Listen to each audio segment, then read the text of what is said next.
नागपुर में आज बीजेपी की राज्यसभा कैंडिडेट और नागपुर की फॉर्मर मेयर मायाताई इवनाते का शहर में पहली बार भव्य स्वागत किया जा रहा है। राज्यसभा के लिए उम्मीदवारी घोषित होने के बाद उनका नागपुर आगमन हो रहा है, जिसे लेकर बीजेपी कार्यकर्ताओं में काफी उत्साह देखने को मिल रहा है। आज राजे बख्त बुलंदशाह के पुतले पर पुष्प अर्पण और अभिवादन के साथ स्वागत समारोह की शुरुआत हुई। कार्यकर्ताओं द्वारा मायाताई इवनाते की खुशी में उनकी लड्डू तुला भी की गई। इस भव्य स्वागत कार्यक्रम में बीजेपी के वरिष्ठ पदाधिकारी, कार्यकर्ता और कई नागरिक बड़ी संख्या में मौजूद थे। नमस्ते, मैं राधिका गुप्ता और आप देख रहे हैं नागपुर टुडे।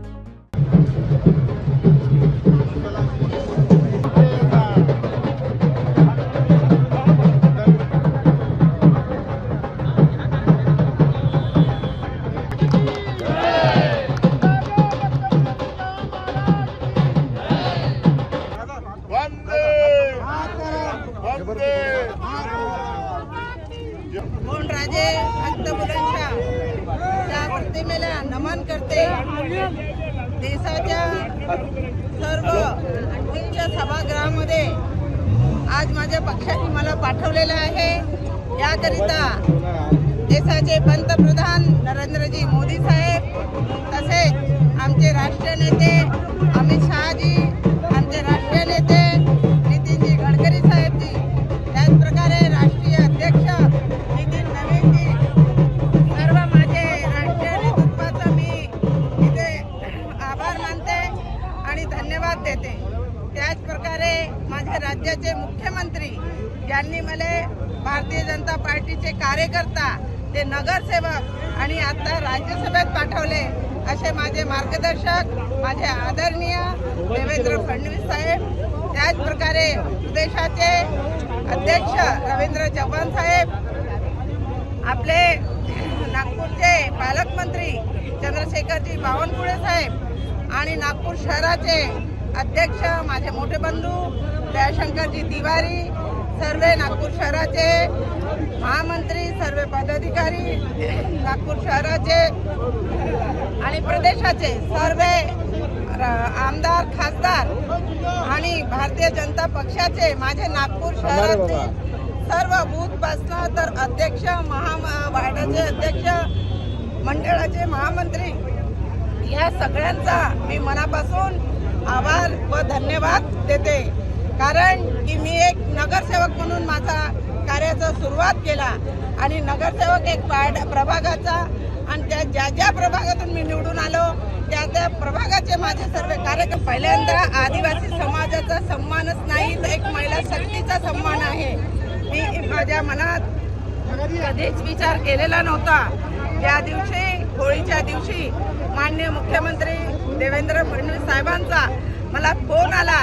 मी माझ्या मनात विचार केला का साहेब मला होळीची शुभकामना देत आहेत का, आणि जसा फोन त्यांनी मी सुरू केला, साहेब मला सांगून राहिले की मायाताई तुम्हाला मी राज्यसभेत पाठवत आहे, आपले डॉक्युमेंट्स तयार करा आणि उद्या मुंबईला या। मी साहेबांशी बोलू शकलो नाही, फक्त साहेब साहेब करत राहिलो आणि डोळ्यातून अश्रू माझे पडू लागले। कारण की तो दिवस माझ्यासाठी एक चमत्कारी दिवस होता आणि चमत्कारी दिवस म्हणजे देवाभाऊच माझ्या समोर आणला, म्हणजे देवाभाऊच चमत्कार करू शकते। एक आपल्या लाडकी बहिणीला इतक्या मोठ्या देशाच्या राज्यसभेमध्ये मला पाठवलेलं आहे, हे माझ्या देवाभाऊने केले, हे भारतीय जनता पक्षच करू शकते आणि एक सामान्य कार्यकर्त्याला आज इथपर्यंत पोहोचू शकते। हेच नाही, भारतीय जनता पक्ष फक्त भाषणातच नाही सांगत तर कृतीतही करून दाखवते आणि हे तुमच्या समोर एक उदाहरण आहे। मी एकदम सामान्य घरची महिला आहे, माझा राजकारणामध्ये काहीच संबंध नव्हतं आणि आजही माझ्या घरी कोणी असा मोठा व्यक्ती नाही आहे की जो राजकारणामध्ये बलंड व्यक्ती आहे, जो माझ्यासाठी धडपड करण, असा कोणीही व्यक्ती नाही। परंतु आता मी 5व्यांदा महानगरपालिका निवडून आल्यावर माझ्या मनात यायचं की मला आता आमदार बनले पाहिजे आणि माननीय देवेंद्रजी हे मुख्यमंत्री आहेत, सगळं आहेत, परंतु माझ्याकरिता माझ्या भावासारखं आहे, माझा पाठीराखा आहेत, माझ्या सुखादुखामध्ये उभे राहणारे देवेंद्रजी। आज भी काही माझ्यावर विपत्ती आली तर मी डायरेक्ट त्यांच्याशी फोनवर बोलतो, असे माझे देवाभाऊ। जेव्हा मी त्यांच्याकडे गेली आणि त्यांना मी म्हटलं की ज्यावेळेस अंतरा मी तुमचं चांगलंच करेन आणि एवढं चांगलं करेल हे मला माहिती नव्हतं आणि देवाभाऊने एवढं चांगलं केलं हे सगळं तुमच्या सामान्यांची समस्या भरपूर आहेत, भरपूर आमच्या गव्हर्नमेंटने सोडवलेले आहे. परंतु मी राज्यसभेत जात आहे.